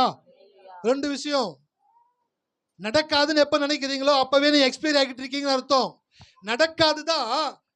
நடக்காத பாய் தான் தெரியுது. ஆனாலும் கடவுள் என் கூட இருக்கிறபடியினாலே எனக்கு இது கடவுள் கிடைக்கும்படி செய்வார் என்று சொல்லும் பொழுதுதான் நீங்கள் புதுப்பிக்கப்படுகிறீர்கள். கடவுளுடைய வார்த்தையை சொல்ல சொல்ல நீங்க புதுசாகிக்கிட்டே இருப்பீங்க. கடவுளுடைய வாக்குத்தத்தத்தை சொல்ல சொல்ல உங்களுடைய உறுப்புகள் புதுசாகிக்கிட்டே இருக்கும், உங்க மைண்ட் புதுசாகிக்கிட்டே இருக்கும், உங்க சூழ்நிலைகள் புதுசாகிக்கிட்டே இருக்கும். எப்போ நீங்க சலிச்சு போய் எல்லாம் வேஸ்ட் நினைச்சு, எப்போ நீங்க இது நடக்காதுன்னு நினைச்சு, இது நடக்காது, இது முடியாது, இது கிடைக்காது, இது வராதுன்னு நினைச்சு நீங்க ஒரு செட்டில் மைண்டுக்குள்ள போறீங்களோ அப்பவே நீங்கள் எக்ஸ்பைரி ஆக ஆரம்பிச்சுக்கிட்டு இருக்கிறீங்க. எத்தனை பேர் கடைக்கு போனால் பொருள் வாங்கும்போது எக்ஸ்பைரி டேட் பார்த்து வாங்குவீங்க? பசங்களுக்கு கற்றுக் கொடுத்தேன். போனோன்னா கடையில் எடுத்துடக்கூடாதுப்பா, போனோன்னா பொருள் எடுத்து பார்க்கணும், பார்த்துட்டு அந்த பொருள் எப்போ மேனுஃபேக்சர் பண்ணியிருக்காங்கன்னு பார்க்கணும். 6 மாதம் கொடுத்துருக்கான எக்ஸ்பைரி டேட்டு, எப்போ மேனுஃபேக்சர் பண்ணியிருக்கிறான் பார்த்துட்டு அதிலிருந்து 6 மாதம் முடிய போகுது, இன்னும் 2 நாள் தான் இருக்குனாக்கா அதை போய் வாங்க. என் வீட்டாண்ட ஒரு கடை இருக்குது, அந்த கடை பேர் போன கடை, எக்ஸ்பைரி ஆன பொருள்லாம் விற்பார். அவர் கையில் எப்பயுமே ஒரு அடையாளம் சொல்கிறேன், சீரட்டு வச்சுருப்பார். சொல்லுப்பா. ஆமாம், நான் வாழ்க்கடா சாமி, உட்காந்த இடத்துலேயே வியாபாரம் பார்க்குறேன். நாங்கள் வந்து உங்கள்கிட்ட பொருள் வாங்கிட்டு போகிறோம். நாங்கள் வந்து கேட்கும் போது என்ன சொல்கிறேன், நீ என்ன வேணும், இது இல்லை, அங்கே போ, அங்கே ஒரு பேச்செலாம் ஒரு மாதிரி இருக்கும். என் பையன் சொல்லுவான், அந்த ஆள் கடைக்கு நான் போக மாட்டேன் டாடி, ரஃப்பாக பேசிக்கிட்டு இருக்கிறாரு. அவர் என்ன பண்ணுவார்னாக்கா, ஒரு ஏதோ பிஸ்கட் கொடுத்துட்டாரு, வாங்கிட்டு போய் பிரிச்சுட்டு தொட்டு சாப்பிட்டா நமத்து போன மாதிரி இருக்குது. திருப்பி பார்க்குறது எக்ஸ்பைரி ஆயிடுச்சு. தொட்டு வேமா கடைக்கு போயிட்டு, ஆனால் பிஸ்கட் எக்ஸ்பைரி ஆயிடுச்சுண்ணா. ரொம்ப எல்லாரும் வாங்கிட்டு போகிறாங்க, பைத்தியம். எக்ஸ்பைரி ஆயிடுச்சுன்னு தான் எல்லோரும் வாங்கிட்டு போகிறாங்கனாக்கா, நானும் தானே வாங்கிட்டு போனேன், எக்ஸ்பைரி இப்போ தான் பார்த்தேன் அப்படின்னாக்கா, உனக்கு வேணான்னா வேணான்னு சொல்லு, வியாபாரத்தை கெடுக்காதப்பா. பார்த்தேன், உன்னை சும்மா விடக்கூடாதுன்னு சொல்லிட்டு பிரிட்டானியா கடைக்கு ஃபோன் பண்ணிட்டேன். கடைக்கு ஃபோன் பண்ணி, இந்த ஏரியாவில், குறிப்பிட்ட கடை பேரை சொல்லலை, இந்த ஏரியாவில் எக்ஸ்பைரியான பொருள்லாம் விற்றுக்கிட்டு இருக்கிறாங்க, நீங்கள் இன்ஸ்பெக்ஷன் பண்ணுவீங்களா மாட்டீங்களா, இல்லை இதை நான் கன்சியூமர் கோர்ட்டுக்கு கொண்டு போகட்டுமா? போட்ட உடனே பக்கிங்க வந்துட்டாங்க ஏரியாவுக்கு. நான் நினச்சி கூட பார்க்கல வருவாங்கன்ட்டு. பார்க்குறேன் ஒவ்வொரு கடையாக செக் பண்ணுறாங்க போல். செக் பண்ணி எக்ஸ்பைரி ஆனதெல்லாம் தூக்குறானுங்க, அந்த கடையிலேருந்து வெளியில் எடுத்துகிட்டு போகிறாங்க. ஏன்னாக்கா எக்ஸ்பைரியான பொருளை ஒருத்தர் விற்கிறான் அப்படின்னாக்கா ஒரு விஷயம் தெரிஞ்சுக்கங்க, ஒரு பொருள் உற்பத்தி ஆன உடனே சேல்ஸுக்கு வந்துச்சுனாக்கா அவங்களுக்கு கிடைக்கக்கூடிய பர்சன்டேஜ் வந்து 8% வச்சுக்கோங்களேன் லாபம். எக்ஸ்பைரி கிட்ட நெருங்கிருச்சு, அந்த பொருளை கொண்டு வந்து சேல்ஸ்மேன் கொடுத்தான் அப்படின்னாக்கா 12% ப்ராஃபிட் கொடுப்பாங்க அவனுக்கு. ஏன்னா கெட்டு போக போகுது, குப்பையில் தானே போட போகிறோம், நீ விற்றுக்கோ, நீ 12% ப்ராஃபிட் வச்சுக்கோ, பேலன்ஸ் எங்கள்கிட்ட கொடுன்னு சொல்லுவாங்க. அப்போ எக்ஸ்பைரி நெருங்க நெருங்க அதனுடைய குவாலிட்டி என்ன ஆகுதுங்க? ஆமாவா இல்லைங்களா? நான் புரியுற மாதிரி பேசுகிறேன்னா, இப்போ நீங்க கடவுளுடைய வார்த்தை நடக்காது அப்படின்ற ஒரு மைண்ட் செட்டுக்குள்ள வந்துட்டீங்கன்னாக்க நீங்க எக்ஸ்பைரி ஆகிக்கிட்டே இருக்கிறீங்க. எக்ஸ்பைரி ஆகிக்கிட்டே இருந்தா உள்ளுக்குள்ள இருக்கிற பொருளினுடைய குவாலிட்டி கெட்டு போகுமா, கெட்டு போகாதா? குறைஞ்சிக்கிட்டே வருதுல்ல, அதனுடைய குவாலிட்டி டேஸ்ட் கம்மியாகிக்கிட்டே வருதுல்ல, அதனுடைய கிறிஸ்பினஸ் கம்மியாகிக்கிட்டே வருதுல்ல. அதே போல தான் நீங்கள் உங்கள் லைஃப்பில் ஒரு வாழ்க்கையில் ஒரு விஷயம் உங்களுக்கு நடக்காது, கிடைக்காது, முடியாது, ரொம்ப கஷ்டம் அப்படின்றத நீங்கள் ஒரு மைண்ட் செட்டுக்குள்ளே வந்துட்டீங்கன்னாக்க நீங்கள் எக்ஸ்பைரி ஆகிக்கிட்டு இருக்கீங்கன்னு அர்த்தம், உங்கள் குவாலிட்டி குறைஞ்சிக்கிட்டு இருக்குன்னு அர்த்தம். இன்றைக்கி கர்த்தர் உங்களிடத்துல பேசி கொண்டு இருக்கிறாரு, நீ எக்ஸ்பைரி ஆகிற ஜாதி கிடையாதுடா, நீ ரினியூ ஆகிற ஜாதி. ஹல்லேலூயா. நீ ரினியூ ஆகிற ஜாதிடா, நீ கலிக்கு சமானமாய் உன் வயது திரும்ப வாழ வயது போல் மாற்றிக்கொள்ளுகிற ஜாதி. நீ எக்ஸ்பைரி ஆகக்கூடிய ஜாதி கிடையாது. 10 பேர் எக்ஸ்பைரி ஆயிட்டானுங்க, காலாவதி ஆயிட்டானுங்க, முடியவே முடியாது, நடக்கவே நடக்காதுன்னு பேசுறானுங்க. ஆனா 2 பேர் மட்டும் என்ன பேசுனாங்க? 30ஆம் வசனத்தை வாசிங்களேன். அப்பொழுது காலேப் மோசேக்கு முன்பாக ஜனங்களை அமர்த்தி, நாம் உடனே போய் அதை சுதந்தித்துக் கொள்வோம், நாம் அதை எளிதாய் ஜெயித்து கொள்ளலாம் என்றான். 2 வார்த்தை. இவனும் ரத்தின சுருக்கமாக தான் பேசினான். அவனுக்கு என்ன பேசினானுங்க? பாலும் தேனும் ஓடுகிற தேசம்தான், இதுதான் அதனுடைய கனி பாருங்க. நெக்கலாக பேசுகிறானுங்க மோசே கிட்ட. ஆனால் இவன் எப்படி பேசுகிறா பாருங்க காலேப்பு. அப்பொழுது காலேப் மோசேக்கு முன்பாக ஜனங்களை அமர்த்தி, நாம் உடனே போய் என்ன பண்ணக்கூடாது, தாமதம் வேணாம். ஆனால் அவனுங்க பேசுனது எப்படி பேசுனானுங்க, சார் உள்ளே போக முடியாது சார், நசிக்கிடுவானுங்க, வெட்டுக்கிளியை போல் நசிக்கிடுவானுங்க, நம்மளை ஒன்றும் இல்லாமல் ஆக்கிடுவானுங்க, நம்மளால ஒன்றுமே பண்ண முடியாது, நம்ம தப்பான இடத்துக்கு வந்துட்டோம், நம்ம சாக போகிறோம், நம்ம அழிய போகிறோம் நினச்சி எக்ஸ்பைரியான வார்த்தைகளை பேசிக்கிட்டே இருந்தானுங்க. ஆனால் காலேப் 2 வார்த்தைகளை சொல்லி முடிக்கிறாரு, உடனே போய் எளிதாய், எல்லாரும் சொல்லுங்களேன், உடனே போய் எளிதாய் ஜெயித்து கொள்ளலாம். ஆங்கிலத்தில் எப்படி வருதுனாக்கா இமீடியட்லி அண்ட் ஈஸிலி. ஹல்லேலூயா. நிறைய பேருக்கு இமீடியட்ன்ற வார்த்தை ரொம்ப பிடிக்கும். ஏன்னா உடனே வேணும், உடனே வேணும், உடனே வேணும்னு சொல்லுவாங்க சில பேர். சில பேருக்கு ஈஸின்ற வார்த்தை ரொம்ப பிடிக்கும். ஈஸின்னா என்னதுங்க, உங்களுக்கு இட்லி வேணுமா தோசை வேணுமா அப்படின்னு வீட்டுக்கார்ட்ட கேட்பாங்க. வீட்டுக்கார் யோசிக்கிறதுக்குள்ள தோசை ஊற்றுறேன், ஏம்மா என்ன வேணும்னு கேட்டு நீயா போய்கிட்டு இருக்கிற. அவங்ககிட்ட மைண்டில் செட் பண்ணிட்டாங்க தோசை தான் ஊற்ற போகிறோன்னு சொல்லிட்டு. இருந்தாலும் ஒரு கேட்குறாங்க, நம்ம ஆப்ஷன் கொடுப்போமான்ட்டு. நம்ம உட்காந்து யோசிக்கிறது, இட்லினாக்கா ரொம்ப பெருசாக இருக்கும், மாவு வேகுமா வேகாதான் தெரில, அதுக்குள்ளே தோசை ஊற்றி தட்டில் வந்துடும். என்னம்மா ரமணி என்ன தோசை ஊற்றி இருக்கிற, அவங்ககிட்ட கேட்டேன், நீ சொல்கிற யோசிக்கல, அதுக்குள்ளே நம்ம தோசையை ஊற்றி கொண்டு வந்து கொடுத்துட்டேன். அதே போல தான் லைஃப்பில் இம்மீடியட்லி அண்ட் ஈஸிலி, இந்த 2 வார்த்தையை கிறிஸ்தவர்கள் பயன்படுத்திக்கிட்டே இருக்கணும். ஹல்லேலூயா. உங்கள் வாழ்க்கையில் ஏதாச்சும் பிரச்சனை அப்போ சொல்லுங்கள், இம்மீடியட்டாக ஈஸியாக இதை கடவுள் மாற்றுவார். ஹல்லேலூயா. பிரசங்கம் பண்ணுற எனக்கே ரொம்ப ஒரு மாதிரி என்ஜாயாக இருக்குது. இன்னும் கொஞ்சம் நேரம் பிரசங்கம் பண்ணலான்ட்டு எனக்குள்ள யோசனை இருக்குது. தினகர் பார்க்குறாரு. இமீடியட்லி ஈஸிலி, எல்லாரும் சொல்லுங்களேன், இமீடியட்லி ஈஸிலி. 10 பேர் பேசுனதை கடவுள் அப்படியே காண்டா பார்த்துக்கிட்டே இருந்தார். காலேபு பேசுறத தேவன் ரசிக்கிறாரு. சே எப்படி பேசுறான் பாரு, இவன் தாண்டா புதுப்பித்து கொள்றவன், இவன் தாண்டா ரினியூ ஆகிக்கிட்டே இருக்கிறான், இவன் தாண்டா அப்டேட் ஆகிக்கிட்டே இருக்கிறான். என்ன நடந்துச்சுன்றதை 2 நிமிஷத்தில் சொல்லி முடிக்கிறேன். 10 பேர் கேங்கா போயிட்டு வேவு பார்க்கும் பொழுது பார்க்கிற காரியங்கள் எல்லாம் அவர்களை பதற வைத்தது. 2 பேரு அவர்களோடு கூட போய் பார்த்தாலும் அது அவர்களை பரவசப்படுத்தினது. அல்லேலூயா. 10 பேர் என்ன பண்ணுச்சு, பதற வச்சுச்சு. 2 பேர் என்ன வச்சுச்சு, பரவசப்படுத்துச்சு. உங்க லைஃப்ல உங்க கண்ணோட்டம் எப்படியோ அப்படிதான் உங்க வாழ்க்கை இருக்க போகுது. ஒரு விஷயத்தை பார்த்தோன்னே பதற்றமா இருந்தீங்க அப்படின்னாக்கா எக்ஸ்பைரி ஆக போறீங்கன்னு அர்த்தம். ஒரு விஷயத்தை பார்த்தோன்னா பரவசமாகுது அப்படின்னாக்க, சே இதை கடவுள் செய்வாருங்க, இதை கடவுள் கொடுப்பாரு, இதை எனக்கு கட்டாயமா தேவன் செஞ்சு முடிப்பாரு, இது எனக்கு கட்டாயமா கிடைக்கும் அப்படின்ற பரவசம் உள்ள வந்துச்சுன்னா நீங்க அப்டேட் ஆகிக்கிட்டு இருக்கீங்கன்னு அர்த்தம். உங்களுக்குள்ள பதட்டம் வந்துச்சுன்னா நீங்க எக்ஸ்பைரி ஆகிக்கிட்டு இருக்கீங்கன்னு அர்த்தம். எத்தனை பேத்துக்கு புரியுது? இதை விட சிம்பிளா என்னத்தை பேசுறது, இதை விட சிம்பிளா எப்படி பேசுறது? பதட்டப்பட்டீங்கன்னா எக்ஸ்பைரி ஆகுறீங்க, பரவசப்பட்டீங்கன்னா அப்டேட் ஆகுறீங்க. ரொம்ப எக்ஸ்பைரி ஆகுறீங்களா அப்டேட் ஆகுறீங்களா அது உங்க கையில தான் இருக்குது. இன்னைக்கு கர்த்தர் உங்களோட பேசுறாரு. 10 பேர் பதட்டப்பட்டு எக்ஸ்பைரி ஆனானுங்க, 2 பேர் பரவசப்பட்டு அப்டேட் ஆனானுங்க. அந்த காலேபு யோசுவாவும் சொல்றாங்க, சே என்ன சார் ஊரு, எப்படி சார் அழகா இருக்கு சார் ஊரு, எவ்வளோ கட்டடங்கள், எப்படிப்பட்ட ஆட்கள், எல்லாம் சூப்பர் சார், இந்த இடத்த கடவுள் கொடுக்குறேன்னு சொல்லியிருக்காருனாக்க அந்த தேவன் எப்படிப்பட்டவர் சார், ரசிக்கிறான் சார் அந்த கடவுளை. காலேபு யோசுவாவும் பேசுறத தேவன் ரசிக்கிறார். என் பார்த்துட்டு என் பிள்ளைங்க எப்படி பேசுறாங்கன்னு 10 பேரை பார்க்குறாரு. கொம்பை அப்படியே உருவி எடுத்துட்டு பளிச்சு பளிச்சு பளிச்சுன்னு போடுற மாதிரி 10 பேர்த்தையும் போட்டு வெளுக்கணும்னு தோணு இருக்கும். மோசே ஸ்டாப் பண்ணுறான், வேணாம் ஜி ஸ்டாப் பண்ணுங்க, ஜனங்களை அழிச்சிடாதீங்க, அவங்களுக்கு ஒரு ஜீவன் கொடுங்க. அவர் சொல்றாரு கடவுள். காலேபு யோசுவா இந்த 2 பேர் மாத்திரம்தான் அந்த கானான் தேசத்துக்குள்ள நான் கொண்டு போவேன், மிச்சம் எல்லா பயல்களையும் வனாந்திரத்தில் நான் அழியும்படி செய்வேன், என் காதுகள் கேட்க அவர்கள் சொன்ன பிரகாரம் நான் அவர்களுக்கு செய்வேன். ஹல்லேலூயா. சார் கடவுள் ஒரு விஷயத்தில் நம்மளுக்கு இடம் கொடுப்பாரு. சில இடத்துல எங்கே பிடிக்கணுமோ இங்கே பிடிச்சிருவாரு. ஹல்லேலூயா.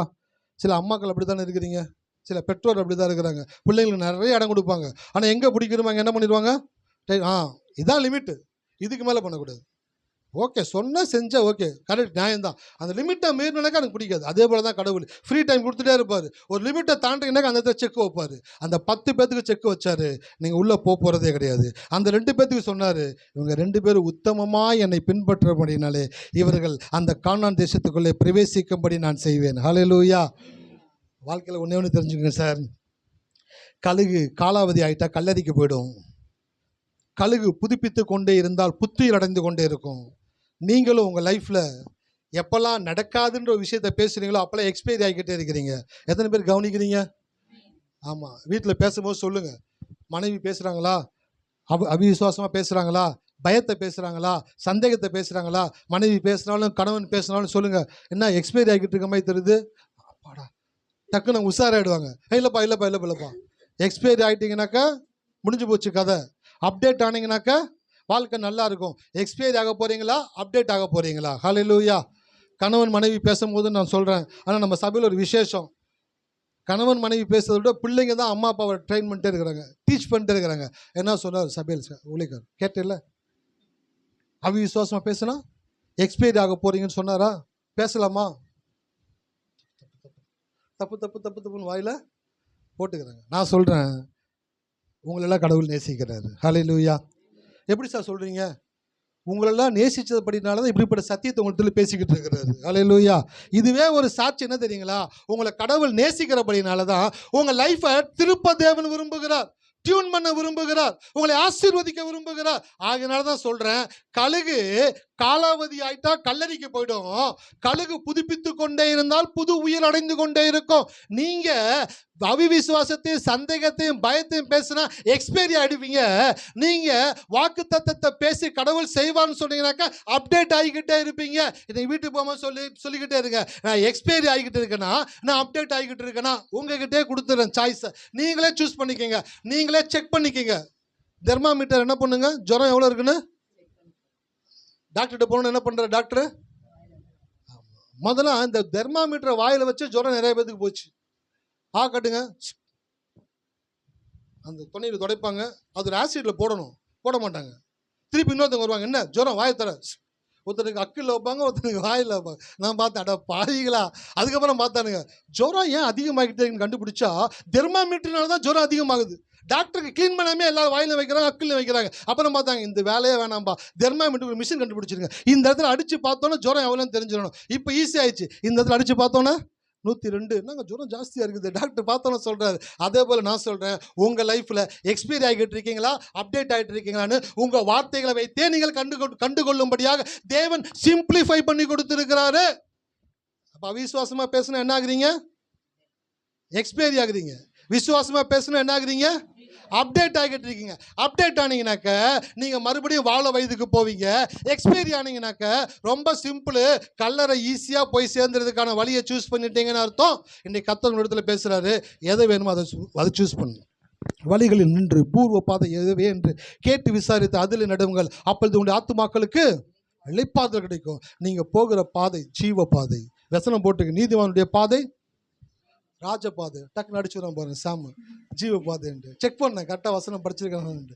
நீதிமானுடைய பாதை ராஜபாதை. அப்படின்னாக்க நீங்களாம் ராஜாக்கள், நீங்களாம் ராணி. உங்கள் பாதையை தேவன் சூஸ் பண்ணக்கூடியவராக இருக்கிறார். நீங்கள் ஜீவனை பேசினாக்க ஜீவன் உள்ள, நீதி உள்ள, சரியான பாதையில், ராஜ பாதையில் உங்களை தேவன் நடத்தக்கூடியவராக இருக்கிறார். ஹல்லேலூயா.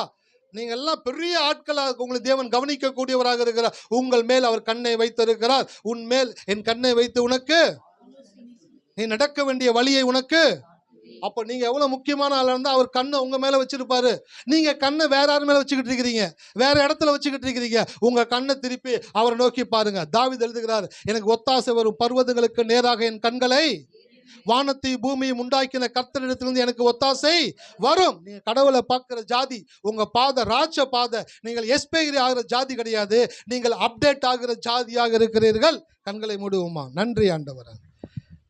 பிதாவே, உம்மை ஸ்தோத்திரிக்கிறோம், துதிக்கிறோம், நன்றி செலுத்துகிறோம் கர்த்தாவே. இந்த வேளையில் ஒரு மிகப்பெரிய சத்தியத்தை உடைய மக்களோடு பேசியிருக்கிறீர். கழுகு காலாவதி ஆகும் பொழுது கல்லறைக்கு செல்லுகிறது, கழுகு தன்னை புதுப்பித்துக் கொள்ளும் பொழுது வாழ வயதுக்கு செல்லுகிறது. எத்தனை உண்மையோ அத்தனை உண்மை. நாங்கள் எங்களுடைய வாழ்க்கையிலே அவிவிசுவாசத்தையும் பயத்தையும் சந்தேகத்தையும் பேசும் பொழுது நாங்கள் எக்ஸ்பைரி ஆகிக்கொண்டே இருக்கிறோம் கர்த்தாவே. நாங்கள் உங்களுடைய வாக்கு தத்தங்களை பேசும் பொழுது நாங்கள் அப்டேட் ஆகிக்கொண்டே இருக்கிறோம் கர்த்தாவே. இந்த மாலை வேளையில் வந்த ஒவ்வொரு பிள்ளைகளும் தங்களை சுய பரிசோதனை செய்து கொண்டு வாழ்க்கையை வாழ கிருபை தரும்படி ஜெபிக்கிறேன். வார்த்தைகள் ஒவ்வொரு பிள்ளைகளுக்குள்ளும் 100% வேலை செய்து அவருடைய மனதை மாற்றட்டும், சிந்தனையை மாற்றட்டும், வார்த்தையை மாற்றட்டும், கண்ணோட்டத்தை மாற்றட்டும், வாழ்க்கையை மாற்றி அவர்களை ஆசீர்வதிக்கும்படியாக ஜெபிக்கிறேன். இயேசு நாமத்தில் ஜெபிக்கிறோம் நல்ல பிதாவே.